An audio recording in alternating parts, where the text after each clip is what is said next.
Armor improvements. 12-gauge steel slugs. Armor piercing.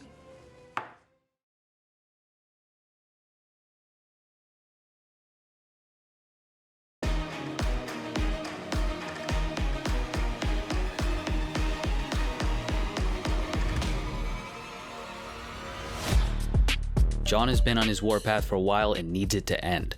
When a way is shown to him in a duel for his freedom against the Marquis, he needs to find a way to make it happen. When the first John Wick came out almost a decade ago, I enjoyed it for what it was.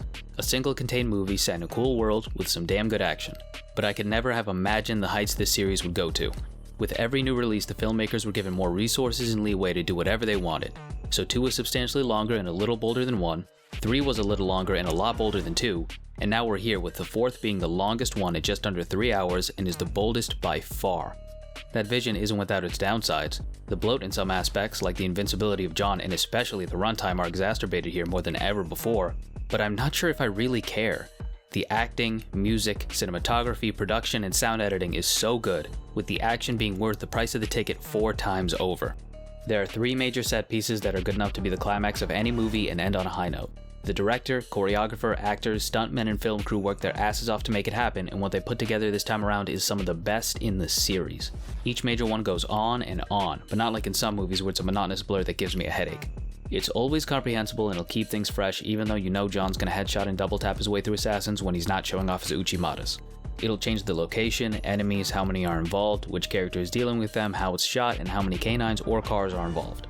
The middle one in Germany is my least favorite, but the first and last action scenes? Man, I don't know. The last one is so good with the arc sequence having so many moving parts, then there was the never-ending stairs, and the long take just blew my mind. Shout out that rando for loading his gun like that. But the first is so beautiful, the whole film is actually, and it has Kane and Akira who are both show stealers. Also, nunchucks. Kane, played by Donnie Yen, was so fun to watch, his style was unique and his lifelong martial arts skills are on full display with how effortlessly he does everything. He's so good Hollywood had to nerf him and make his character blind. Again. Rina Sawayama's the singer and this was apparently her first theatrical role, but I couldn't tell. She was a natural and fit in seamlessly holding her own with Keanu Reeves. I especially love this one moment where she used her agility to put this one goon in the fucking blender. She was going through his legs, misdirecting him, spinning around. That guy didn't know what the hell was going on. It was crazy. I'm not sure how necessary Mr. Nobody was to everything, but he made for a great wild card and there might be a western thing going on, I'm not sure. It might be a stretch just because he used a revolver and lever action rifle, I don't know. Scott Adkins was a neat surprise, especially because I didn't recognize him until he threw the cleanest wheel kick this side of Edson Barboza. And Bill Skarsgård's uptight French dude might be my favorite antagonist in the series, because on the surface level he's always chillin', dressed in these glittery 3-piece suits, snacking in these ornate rooms with gold trim and paintings on the ceilings or watching synchronized horse fencing or whatever. He's so extra in everything he does, but when you look past all the finery, he's so chicken shit. I just love to hate him. I will say I have no clue if his accent is good or bad. It seems fine, but in authority regarding the French language, I am not. Do I even have to talk about the returning characters? It's their 4th time around, they're great. I already said the movie's a looker, but again, it's an incredible watch. I don't know how practical some of the lighting is, but I've never been on a train in Osaka, maybe they're just lit that dramatically.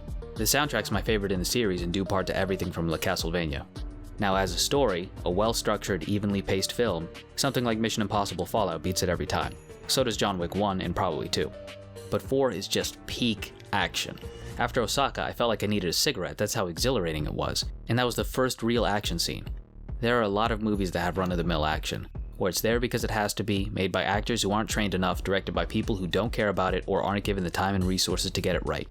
John Wick 4 is the type of action movie that makes lesser movies worse just by existing.